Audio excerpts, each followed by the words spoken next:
morning, good afternoon, good evening, whatever time you're watching or listening to this, and welcome to another episode of the Non-Identity Podcast. Now, today I'm joined by someone who literally went from the streets to running her very own law firm. It's the president and CEO of Rodriguez Law Group. It's Patricia Rodriguez. Hello, and welcome to the show. Hi, thanks so much for having me. It's such a pleasure and a blessing, and it's great to talk to somebody across the pond. So when I read your story, it was literally like reading a movie. So I'm going to let you explain everything in your own words. So childhood, where did you grow up and what happened?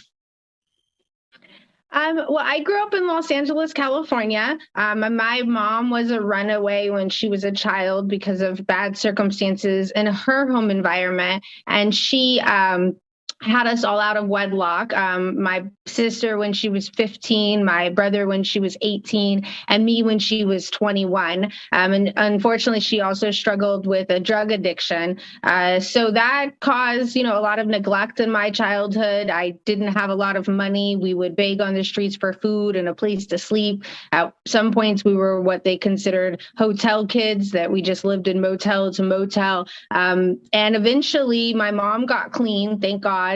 And she cold turkeyed from that and has been clean for 20 plus years now. And at about 13, I started to really experience the fallout from all of that bad childhood. And so I ultimately moved in with my cousins and I lived with them in Alhambra, California through high school. And I was able to graduate high school from their house. And then I was able to get myself into USC on academics. And then I went to Temple University in Philly for law school. And after graduating law school, I decided to just open my own practice and really believed in myself and believed in what I could accomplish. And 12 years later, I've been helping people stay in their homes. I fight the banks a lot. I've been able to keep a lot of people out of jail. And I've also, defended a lot of people in civil actions. And it's just been a great experience helping a lot of people. And I hope to inspire people with my story that if you put your head down and you work at it and you believe, you have an undeniable, unwavering belief in the universe and yourself,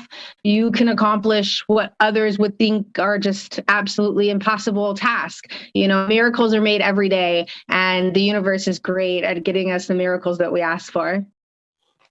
With everything you experienced when you was younger, what gave you that drive to be able to go? Because a lot of people would have just gave up. They would have felt like I've been dealt a really bad hand.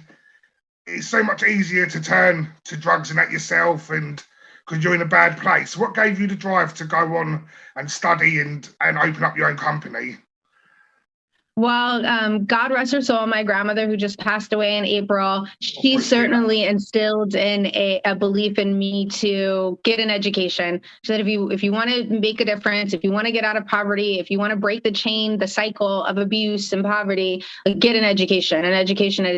So when I was very young, I was also told, when I was 7, that if I wanted to change the world, if I wanted to change the things I saw happening around me, I had to be an attorney.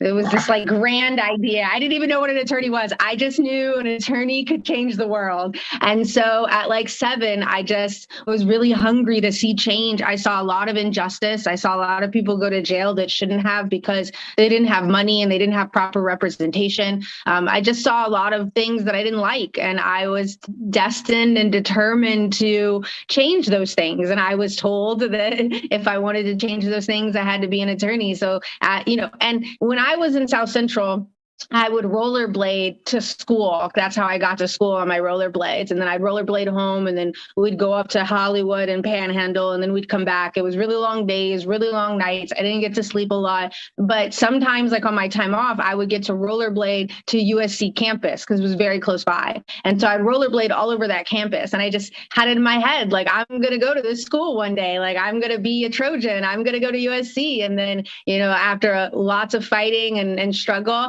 and I mean, to be clear, when I was a teenager and I was coming through and getting over some of the trauma that had happened, I did turn to drugs. I did turn to self-medication. And so for a long time I used, and I got clean maybe about 15 years ago myself. But certainly there were many struggles. And, people ask me how did you do it?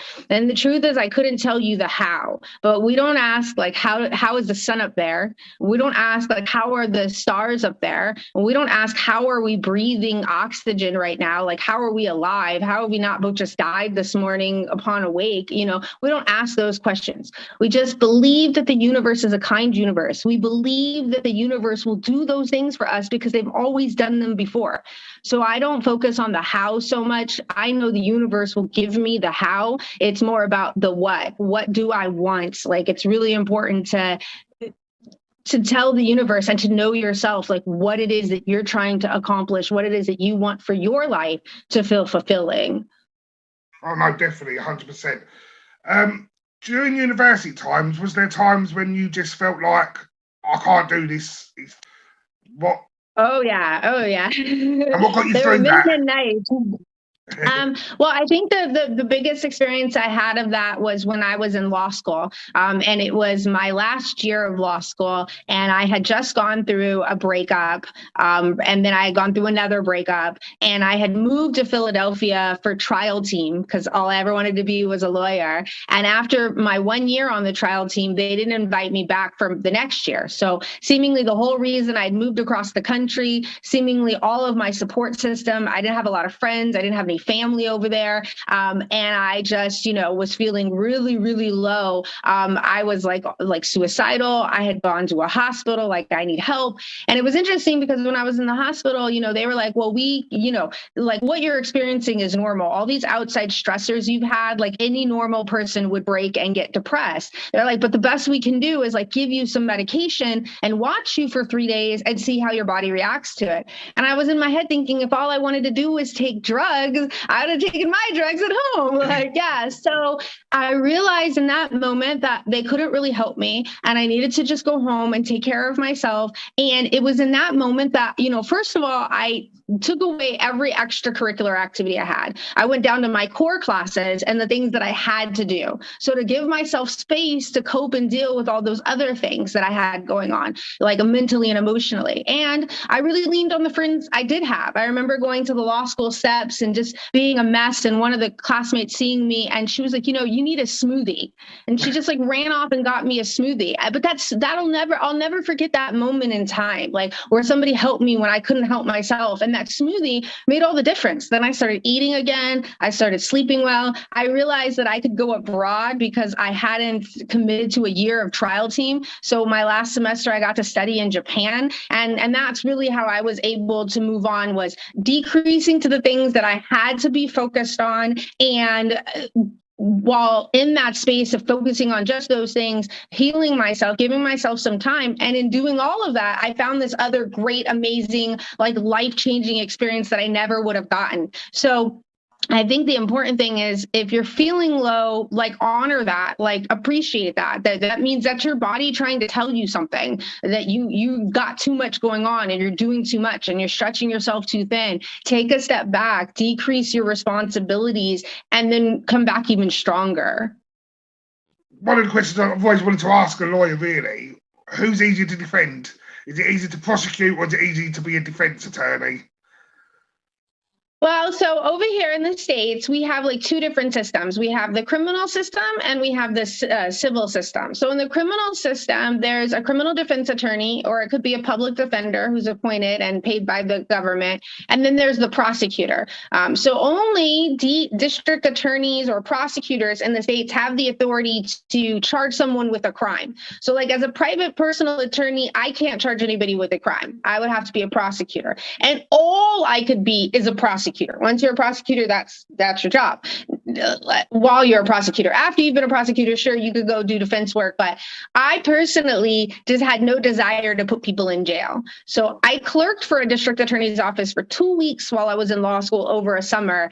And it was just not for me, especially because most of the people, at least in Los Angeles, that were being prosecuted are brown and Black people. And my mom's Mexican, and I just don't feel right about that. Like, but there, you know, at least in our system, there has to be those people in order for the system to function properly. So like, I don't have anything against the prosecutors, but I just personally could never be a prosecutor. I'm a defense attorney, a criminal defense attorney, and I'll get to the civil side of things. But as a criminal defense attorney, you know, I was taught that my job isn't to seek out the truth. The judge is there to figure out the truth. The prosecutor is there to put my client in jail. The quote victim wants to put my client in jail. The laws that have been created are designed to put my client in jail. I am literally the only person in the entire system designed to help my client and to think of my client's best interest. And so that's my job as a defense attorney, isn't to figure out what the truth is, isn't to know whether he did it or not, or she did it or not. It's to protect my client and to defend my client and to advocate on behalf of my client. Now, with that being said, the rules are very clear that if my client tells me he did it, if my client unequivocally asserts to me that he did it, I cannot put him on the stand to lie and say he didn't do it. Now, maybe I can instruct him, don't take the stand at all. You know, maybe I can stop him before he ever tells me whether he did it or not, which is always the best course. But once I know something, I can't put somebody on the stand to lie about it. And so that's the criminal side of things. On the civil side of things, that's like personal injury cases. So when a plaintiff, you know, trips and falls, like in a grocery store, I take those kind of cases sometimes and I prosecute them for the plaintiff. And then sometimes, like, let's say it's a dog bite case and somebody's bitten, you know, their dog bit somebody else, I might defend them in that lawsuit. Now, in defending them, I might tell them California is a strict liability state, meaning if you own a dog, it doesn't matter if somebody runs up and kicks your dog in the head. If your dog bites them back, you're responsible and you're going to be liable for that. That's just the way they want the owners to take the responsibility of having a muzzle on your dog if your dog gets kicked and is likely to bite back, you know, because if you have a muzzle on the dog and the person kicks your dog and your dog doesn't bite back, well, now you can sue them for kicking your dog. But, you know, so I've defended and I've both prosecuted civil cases. Which one's easier? I think that's dictated by the facts. It just really depends on what the facts are. If the defendant, you know, let his dog loose day after day, month after month, those aren't very good facts. It's probably really hard to defend him. Whereas if like the plaintiff didn't even really get bit by the dog and is just like pretending they got bit by the dog and doesn't really have any damages, can't show any like real harm or hurt to their body or their person, well, that's going to be a harder case to represent them on. Like I wouldn't have wanted to be Amber Heard's defense attorneys. That seemed like a really hard one to win for them. That's what I was going to ask, because obviously recently, we've just had the case. Watching it from a lawyer's perspective, obviously we've seen it, and as the public, and obviously we pick sides from the way people behaved within court. Did you see it differently from an attorney's perspective, or can you see why she's getting all the hate she's getting from the way she behaved, or do you think it's unfairly just? And also, do you think it was fair to have cameras in the court for a case like that? Okay, so, I mean, as an attorney, it was absolutely appropriate for the cameras to be there because this isn't a federal court. This is a state court. There's a great public interest. And, you know, ultimately they filed motions to have the cameras there. The other side got an opportunity to oppose it in writing. And the judge looked at the law and said, they're allowed to have the cameras in here. So I don't think that was an issue. You know, I didn't watch a lot of the case. I'm not going to say I watched I watched maybe 15 minutes total. Okay. But the one little clip that I did see that kind of put me on one side or the other was the clip of the very good Johnny Depp attorney, the female attorney, cross-examining Amber Heard. And in her cross-examination of Amber Heard, she asked her a question about Johnny Depp, and it was Amber's response that gave me the indication that she's lying. And her response was something to the effect of, you know, I have a complicated relationship with Johnny. On one hand, he's my abuser, and on the other hand, he's also my husband. Now, the dead giveaway to me that she wasn't telling the truth was she was speaking about the experience as if it was in present tense. And having been a victim of domestic violence when I was in college, again, I struggled with self-esteem. I struggled with, a lot of shame and guilt for the things that had occurred when I was a child. And I had a very abusive ex-boyfriend. And he tried to throw me off an 8-story building. Like, I lived it for 4 years. Like, I know what it means to be a DV survivor. And like, I got out, but I could definitely relate to all of those things. And I understand the cycle of they're abusive and then they're super love bombs and they try to get you to forgive them. And then this whole buildup happens again and the cycle. Okay. But in all of my experience with it, and here's the thing is, I don't think to judge anybody. It is odd to me that she bought him a knife. If he really truly is abusing you, it seems very bizarre that you would give your abuser a weapon like that. But I don't judge that because everybody processes abuse and processes stuff differently. So that's not what gave it away. But for me, it was the fact that she described her relationship as if it were still ongoing. Instead of her saying, I had a complication with Johnny. He is on one hand my abuser, and on the other hand, he used to be my husband. That would have made sense to me. But the fact that you're not talking about it in the proper tense indicates to me it's a story you've made up in your head. And it also indicated to me that I think to a large degree, she did the 2018 opt-ed because she couldn't let it go and she couldn't move on. And she didn't want to let him go. And that's what it sounded to me like when she took the stand, is that she still believed they were in some type of relationship. Like the way she described it as if they are still currently in some type of relationship. When in reality, I'm certain he has and wants nothing to do with her ever again, and probably hasn't spoken to her directly in 4 years. I mean, they got divorced 6 years ago, and she's still talking about it as if they're still in a relationship. And that to me just indicated to me it's not real. Like, whatever idea she's made up in her head of how she thinks this is and what she thinks this is, it's just not. So it's like, if she's speaking about it in the present tense when it's really a past tense experience, and that to me completely undermines her credibility. If her credibility is shot and you don't believe her, then she loses, And the other telling thing was, she said all these things on direct examination during her case in chief about, how messed up the room was in Australia, how the TMZ got a hold of the media stuff. And then you just had witness and Kate Moss getting pushed down the stairs. And then you just had witness after witness come in and just absolutely shred what she was saying. And these weren't people that really had any motive to do this. Like, what does Kate Moss really get out of putting her name in this? Like, what does the guy who owns a place in Australia really get out of putting his name in this? Like, the guy for TMZ, he is looking at getting sued by TMZ because he doesn't work for them anymore. They're not going to be happy about him coming, So it's possible that Depp's team has endless pockets and is paying all those people. I'm not saying that's not possible. But for me, again, it was her own words. It was her own testimony that totally red flagged for me that that's not how a survivor talks about their experience. Like, that part just didn't jive with me. I couldn't reconcile that. I know. Yeah, totally agree. My belief on it, they both in the wrong. We're all in relationships and we all can be nasty with our tongues. So, yeah, Johnny probably has been nasty in the past. So is she, but the way she handled herself just didn't do herself any favours, I believe.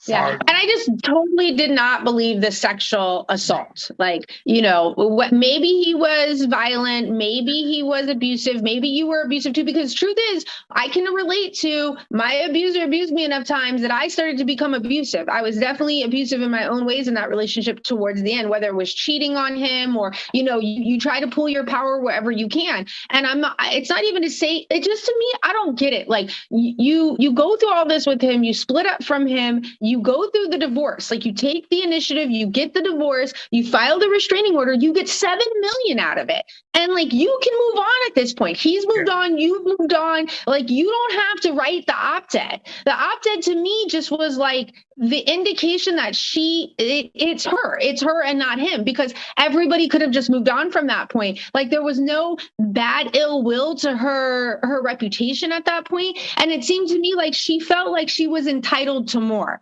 It seemed to me like she thought she was owed more, that she was supposed to get more out of the situation, out of what had occurred, out of the divorce, out of the marriage, out of everything. She felt entitled. And it was that entitlement that said, you know what, I'm going to write this op-ed so that my Aquaman movie can get more, I can get more sympathy, I can get more media attention, I can milk this more because it's not right what happened. But that totally backfired, and to some degree in America, like a lot of this just looks like white privilege. I can't imagine like two Hispanic or two Black like movie stars like doing this. Like I don't see that. I think that she's used to being the princess. She's used to getting her way in every situation, and so is he. And you just had two people who were super used to getting their way that were willing to fight to the death to see who was going to get their way. Now we'll move on to your business. What challenges do you find being a businesswoman? Ooh, what a loaded question. Let me say, before I talk about the challenges, that they're far outweighed by the beauty I have in my job every day. Like, I absolutely love it. I couldn't imagine doing anything else, and I wouldn't give it up for anything in the world. This last week, I did 9 hearings, 9 different court hearings, myself personally, in a 4-day period. That is pretty intense. It's in part because I've decided to decrease the amount of attorneys we have at the law firm. But that's a matter of, expenses. It's like, it's great if you're bringing in $2 million in revenue, but if your expenses are $2,050,000, then you're still running at a loss, right? So that's probably the biggest challenge. I think most all business owners, it's not like particular to being an attorney business owner, but every business owner struggles with it's not the profit, but what's the profit margin? What is your net income, not what is your gross income? So we do really, really well gross wise, but the challenge is always making sure that the net is as good as the gross, meaning keeping your expenses down. So I'm constantly there was just a Mercury retrograde. It's not a great time to enter new contracts. So I spent that downtime from entering new cases to making sure I'm going over all my current cases, making sure they're all perfectly great, and making sure the clients are really happy with the services. And then also looking at every single one of my expenses, and not just my overhead, not just my monthly expenses for the business itself, but what about your contractors? What about your employees? What about your own personal expenses? And it's not coming from a mindset of, oh, I've got to cut these things because I can't afford them, because that's not the right mindset to have. I always have the mindset, I can pay for everything. I can afford anything. The question is what do I want to pay for? What do I want to use my money on? Do I want it to go to higher advertising costs, or do I want to figure out a way to get that same amount of leads, those same amount of new clients, but at less money on the advertising cost, and thereby have more money for myself, or have more money for more contractors, or So I think the biggest challenge is definitely balancing the books, but also I wonder some days, if I hadn't gone to business school, because I went to USC undergrad business school with a concentration of marketing and advertising and communications. And I just wonder, how people without those 4 years of business school, do it, because I know how to practice law, but I know how to run a business because I went to school for it. But I definitely think the superheroes are the ones that are practicing attorneys with their own business with no background in business, because that I can't even imagine how that looks, But then you see it a lot. You see the lawyers are disorganized. You see they have poor communication with their client. You see that they're underwater, severely underwater. The books are far from balanced. You just see them make a lot of business related mistakes because they're really well adapted to practicing law, but they've never ran a business before. They don't have any experience in that, and so a lot of those places just don't last very long because it's just easier for them to go work for somebody else and then try to figure out how to get money collected. I think that's probably the second biggest challenge is getting clients to pay, right? Everybody wants your services, but nobody wants to pay. And as soon as they've gotten your services, if they really can't pay, then they tell you how bad you are at your job and they shouldn't have to pay. And it's like, okay, great. We're in this never ending cycle. Do you find being a woman brought challenges as well? Because I don't know how it's changing in America at the moment, but when you think of law and attorney, you think it's a very male-dominated environment. So does that find some challenges up itself as well?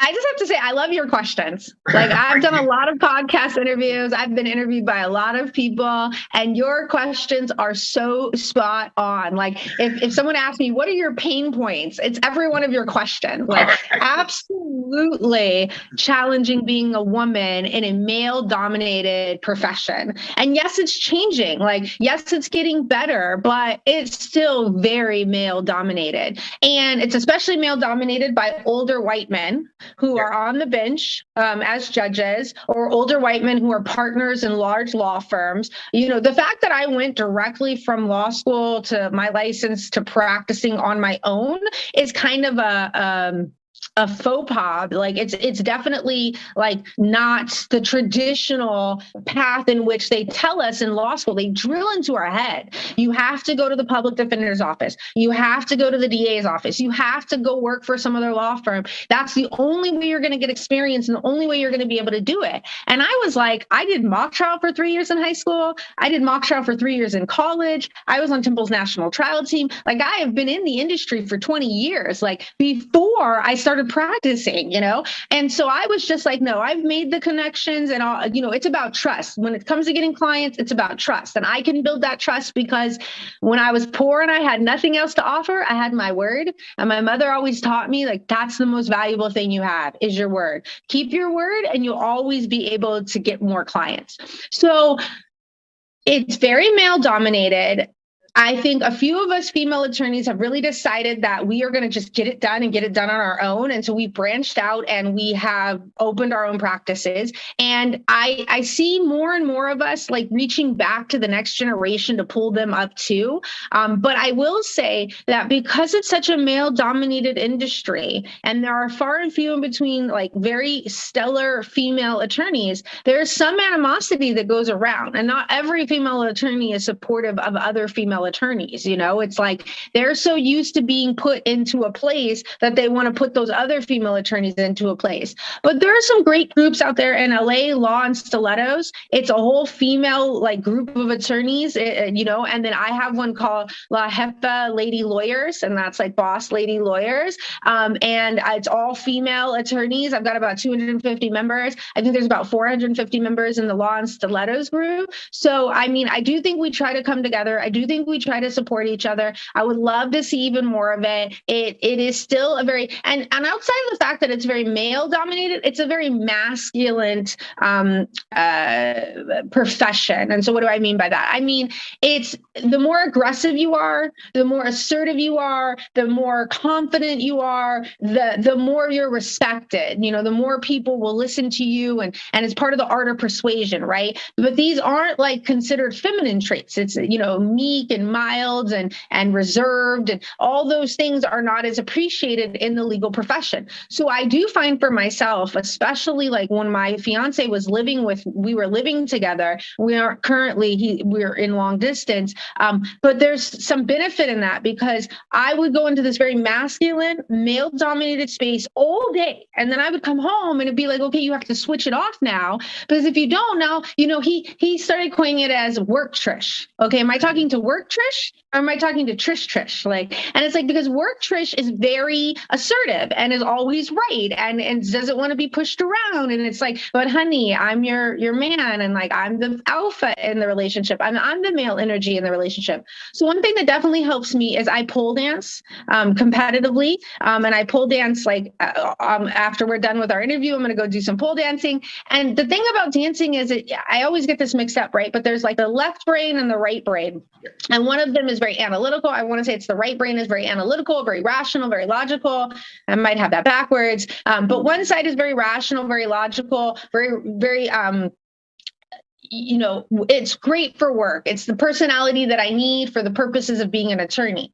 But then the other side of the brain is the artistic, is the feminine side. And so dance absolutely like opens up that part of your brain. And so whether it's pole dancing or it's hip hop dancing or whatever kind of dance, it gets you out of your head and into your body. And that being in my body and feeling movement through my body, one, it keeps me in great shape. Two, it keeps me from getting super stiff because of the type of work I do, 18 hours a day. This allows my body to not just get completely like stiff as a board.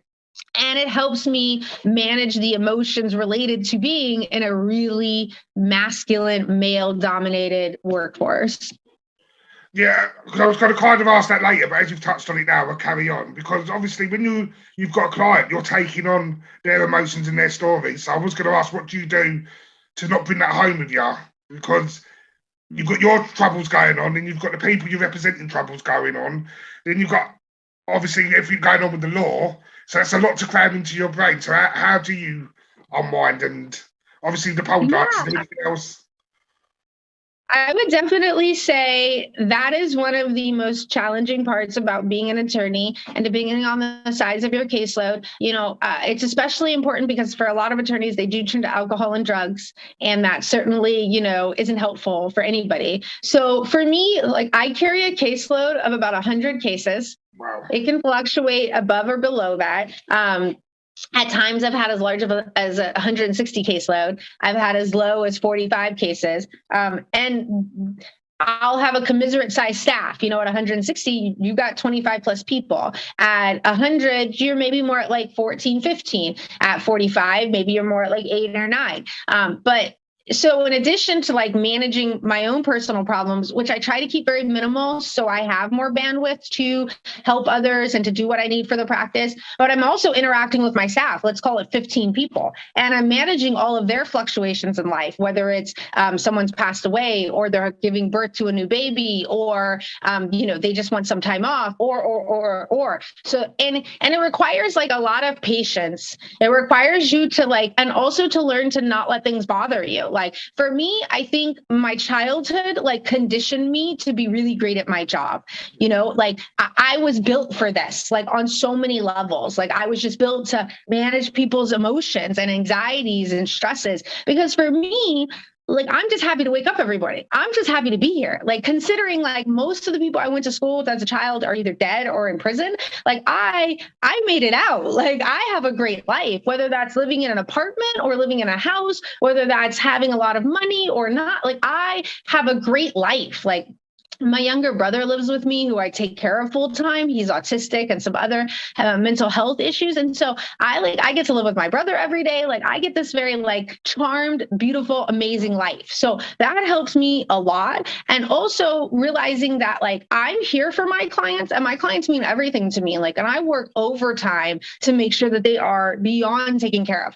But I don't internalize their problems, because they're paying me specifically not to internalize their problem. They've already internalized their problem, and they're so emotionally distraught about it, they could never fully help themselves or represent themselves well. If I have any legal problems, and lawyers get legal problems, okay, I don't represent myself. I hire an attorney. You know what they say about a lawyer who represents themselves? They have a fool for a client.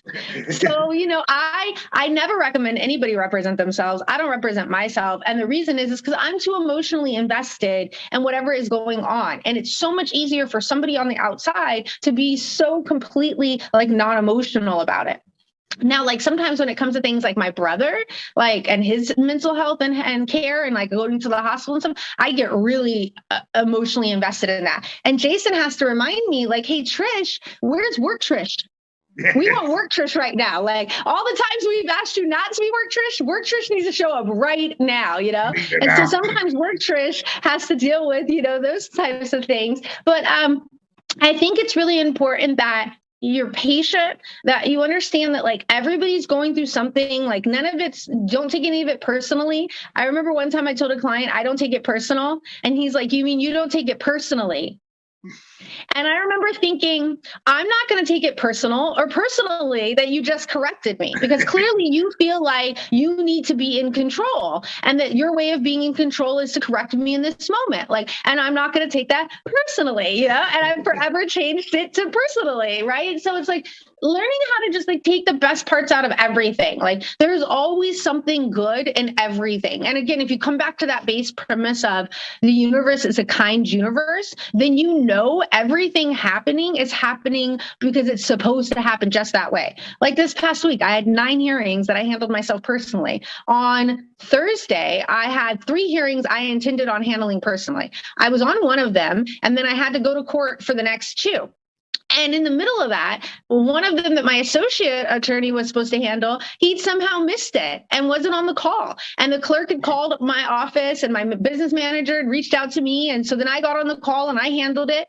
And, you know, when I got on the phone with him to ask him what had happened, I think he was a little nervous that like the younger version of me would have been really upset about the situation. This older version of me is like, I get it. I understand. 1 second. I'm going to grab some water. You vet for attorneys that will work for you? Well, I've grown in that regard. You know, when I was younger, I was a lot more laissez-faire, like, you know, kind of whoever looked like they would be a good match should be a good match. You know, I'm much more picky now. I do a whole, you know, interview process. I do a whole like sample work process, you know, so it's a whole process. And I've had my civil department open for 10 plus years. And so my civil attorney has been with me like 8 plus years. My paralegals in that department have been with me 5, 6, 7 years. My criminal department and my family law department, I just opened a couple years ago in 2020, and those are not as stable. In fact, my criminal department, I have like decreased the amount of cases. I've only got about 10 to 15 cases. And I really just manage that department myself. I don't have an attorney in that department. I have significantly more family law cases, about 45 of those. And I had, up until about a week ago, a family law attorney that was working with me. I've had a couple of family law attorneys that have worked, you know, have left great impressions and left great marks, but only stayed 2 or 4 months or something. And at this point, I've just really come to the place where I feel like I can best serve my clients if I'm handling the hearings myself personally. You know, my clients come to this law firm because they want someone aggressive. They want someone who's not going to back down, who's not afraid, who's not a pushover. And finding someone who can match that energy is difficult. And also, attorneys are expensive. Like, let's be real. When I look at my payroll, like they're my biggest expense. So if I can keep from hiring another one of them for a significant amount of time, like that's in the firm's best interest. And the thing about my caseload is, while I have 100 cases right now, I have a good 15 or so that will close out this month. And the next month, another 15 will close out. So like 30, which would bring my caseload down to 70 if I wasn't continuing to integrate new cases in. So while I'll bring in a new 30 cases this month, it'll probably only actually increase my caseload by like 15. So even though I became a lawyer to avoid math, there's a ton of math involved. That's the lie they don't tell you. Okay. There's accounts payable. There's accounts receivable. There's just a lot of math. What's one of your biggest victories personally, and then for the firm as well? You think about it financially, like I settled a $250,000 case out of Santa Barbara with one of the banks in regards to one of the foreclosure cases I handled. That's probably the biggest numerical, you know, the property was worth like $15 million. So you could get a settlement, you know, of $250,000. But otherwise, you know, they don't look that financially big in one setting. It's much more of an overall day after day, week after week, month after month, year after year grind. You know, it's a grind, like it's a hustle. Like anyone who says otherwise isn't being real. It's a hustle to keep getting new clients in every day. It's a hustle to keep your social media right. It's a hustle, you know, and there's a lot of competition. So, you know, and the market gets saturated. The market gets heavily saturated, whether that's family law, criminal law, civil defense, all of the markets are saturated. So I take I take every case, I take everything as a win. Like every little tiny thing is a success to me. Like I've had 120 people or so work for me over the past 12 years. Like that's a huge win. Like I've affected 120 lives. Like some of them, have eaten and fed their families for 10 plus years with me. Like that is a success for me personally. I think otherwise, I've had clients that came to me with foreclosures looming and their kids were in high school and all they wanted was for their child to spend their last year at the same school with the same friends before they went off to college. And then they didn't care if they sold the house or if they short sailed it or if they were foreclosed on. It was just, hey, get me this last year. And I was successful in doing that. I helped a lot of people keep their homes. I helped a lot of people keep their homes with significantly less owed on it. Currently, I can't count the amount of people I've helped stay out of jail, and the amount of years I've knocked off where somebody might be facing, like I had a murder case where he was facing 56 years and we got him 20. And that might not seem like a win to anybody else, but when you're facing 56 and you're serving, you get 20 and you've already served 5, that's a win. You might have a chance of coming out when your parents are still alive, especially when the case didn't look so favorable if you'd gone to trial. So those are all huge, significant wins for me. I think, helping people with their children, like I do in family law, helping them get to a co-parenting place where they have a co-parenting plan and they know when they're going to change from mom to dad's house and they can live comfortably with each other, in that co-parenting relationship. That's a huge win that I think we take day after day. Just getting somebody that final decree of divorce saying that you are officially divorced and you can officially sign things in your maiden name. Like those are huge wins for people. So it's a very human experience, from start to finish. They want to know that you understand what they're going through. They want to know that you're going to advocate for them. They want to see it when you're updating them via email or phone. And a lot of people just want to be heard and just want to know that somebody understands like their trauma and what they're going through and what's important to them. And so, especially when I did foreclosure defense, it's so much easier now doing criminal defense and family law. One, because those people tend to take more responsibility and they tend to understand that, 20 is better than 56. With foreclosure clients, like the worst of them, it's everybody else's fault. They've never done anything wrong. It doesn't matter that they stopped making the mortgage payment. It doesn't matter that they've been living there without making a mortgage payment for 8 years. They love you the 99 days that you can save their house. And the 100th day that they lose it, they hate you. And it's all your fault. And so, I had to learn in my younger years of how to lose gracefully, and how to just put on a smile, even when it looks like a loss, understand that it's a win. We might not be winning in court, but you still got possession 8 years later, and possession is valuable. There's value in that, So nowadays I'm grateful to the universe that I get to work on a lot more quote winning cases than I did when I was going up, because this is like, fighting the banks is modern day Robin Hood. You're not just going to walk into court and win every time when you're going up against Chase, B of A, Wells Fargo, Deutsche Bank, Bank of New York Mellon, all the heavy hitters, Nation Star. You're not just going to walk out, with $100,000, $1 million judgments. At one point, my firm was on the verge of getting 40 million mortgages to go back to the borrowers, literally. And then all of a sudden, the Bar Association said what I'd been doing for years was wrong and inappropriate and against the rules. And they shut me down pretty quickly on all of that. So it's just when there's trillions of dollars at issue, you're not going to just be able to run around fighting for the people. For people listening in the LA area, how do they get in contact with you if they need your services? Oh, yes, my pleasure. So you can reach me at 626-888-5206. That's 626-888-5206. Or you can email me at prod@attorneyprod.com. That's prod@attorneyprod.com. I'm going to put some links down in the description as well. And final question, this is a question I ask everyone who comes onto the podcast. This question will not change any outcourse of your life, but if you had 30 seconds with your 13-year-old self, what would you say? Keep going. You got this. I'm so proud of you. You've come so far. And if you only knew how much more you're going to grow, you would just want to just keep going. And I'm just proud of you. I'm proud of you for all the love and care and just taking all that pain and hurt that was around you and put on you and dispersing it out into the universe without allowing it to ever go to anyone else. Brilliant. Thank you. Thank you so much for joining us, Patricia. Absolutely. Your questions were so awesome. I had such a good time. Thanks for all the audience and listeners.